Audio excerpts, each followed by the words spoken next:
A big relief for Sonia Gandhi and Rahul Gandhi in the National Herald takeover case. A Delhi court has refused to take cognizance of the money laundering charge sheet filed by Enforcement Directorate against the Congress leaders in the case. The Rouse Avenue Court raised the complaint filed by the ED under the Prevention of Money Laundering Act was not maintainable as it was based on a private complaint filed rather than a formal FIR. The ED had acted on a complaint by former BJP MP Subramanian Swamy. Special Judge Vishal Gogne noted that the Economic Offences Wing of the Delhi Police has filed an FIR in the case. ED sources said the court's order was based on technical grounds and did not address the merits of the case. Sources say that with an FIR now registered by the Delhi Police, the ED will continue its probe and file a fresh charge sheet. The ED alleges that the takeover of National Herald by a company promoted by the Gandhis is a clear instance of money laundering. The central agency is likely to challenge the court order.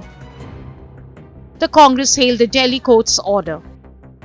Today the judgment is significant because cognizance is the lowest form of dealing with the case. It is very easy to take cognizance of a case. It means that the case is not worth taking cognizance of. And here you see the amount of the halla gulla shor machaya hai. BJP has made a superstructure of exaggeration. जो उन्हें करना है वो करते रहें। हकीकत ये है कि नेशनल हेरल्ड इस राष्ट्र की एक धरोहर है, इट्स अ हेरिटेज। उसके खिलाफ जो साजिशें रची जाएंगी, अंग्रेजों ने भी रची थी, वो नहीं सफल हुए, इन लोगों ने भी रची, ये भी नहीं सफल होंगे। The BJP described the ruling as temporary relief for the Gandhis.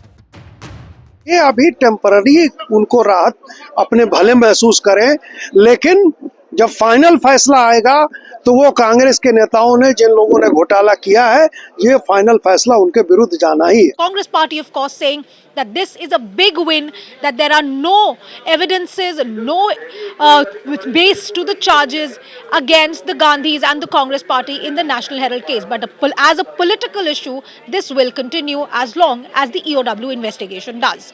In New Delhi, this is Anisha Mathur for India Today.